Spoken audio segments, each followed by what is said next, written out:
Hello, നമുക്കിന്ന് ചോറിൻ്റെ കൂടെയൊക്കെ കഴിക്കാൻ പറ്റുന്ന വളരെ ടേസ്റ്റി ആയിട്ടുള്ളൊരു ചമ്മന്തി പെട്ടെന്നങ്ങ് തയ്യാറാക്കിയെടുക്കാം. അപ്പോൾ ഞാനിവിടെ ഒരു ചൂടായ പാനിലേക്ക് 1/4 കപ്പ് അളവിൽ ചെമ്മീൻ ചേർത്ത് കൊടുത്തിട്ടുണ്ട്. ഇനി ഇതിലേക്ക് നമുക്ക് എരിവിന് വേണ്ടി 2 വറ്റൽ മുളക് കൂടി ചേർത്ത് കൊടുക്കാം. ഇതിപ്പം അത്യാവശ്യം എരിവുള്ള മുളകാണ്. എരിവ് കുറഞ്ഞതൊക്കെ ആണെങ്കിൽ കുറച്ചും കൂടെ നിങ്ങളുടെ ആവശ്യത്തിനുള്ളത് ചേർത്ത് കൊടുക്കുക. ഇനി നമുക്ക് ഇത് നന്നായിട്ടൊന്ന് വറുത്തെടുക്കണം. അപ്പോൾ ഒരു മീഡിയം ഫ്ലെയിമിലിട്ട് വേണം നമുക്കിത് വറുത്തെടുക്കാനായിട്ട്. ഹൈ ഫ്ലെയിമിലിട്ട് കൊടുത്തിട്ടുണ്ടെങ്കിൽ ഇത് കരിഞ്ഞു പോകും. അതുപോലെ തന്നെ ഞാൻ ഈ ചെമ്മീൻ നേരത്തെ തന്നെ തലയും വാലൊക്കെ കളഞ്ഞിട്ട് കഴുകി ഉണങ്ങി എടുത്തിട്ടുള്ളതാണേ. അപ്പോൾ നമുക്കിനി ഇതൊന്ന് വറുത്തെടുത്താൽ മാത്രം മതിയാകും. നമ്മുടെ ചെമ്മീൻ ഇപ്പോൾ പാകത്തിന് ആയിട്ടുണ്ട്. ഇതിപ്പോൾ നമുക്ക് ഒന്ന് എടുത്ത് നോക്കാം. കയ്യിലൊന്ന് എടുത്ത് നോക്കുമ്പോൾ അറിയാൻ പറ്റും. ഇത് കണ്ടോ, ഇതുപോലെ കൈ കൊണ്ടൊന്ന് ഒടിച്ച് നോക്കിയാൽ മതി.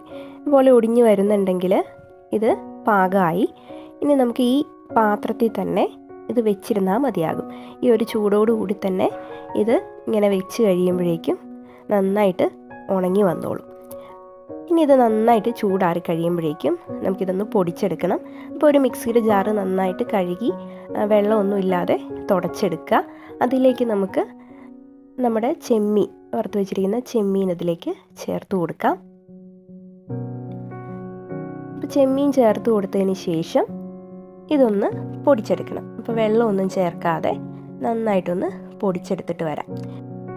ഇതിപ്പോൾ പൊടിച്ചെടുത്തിട്ടുണ്ട്.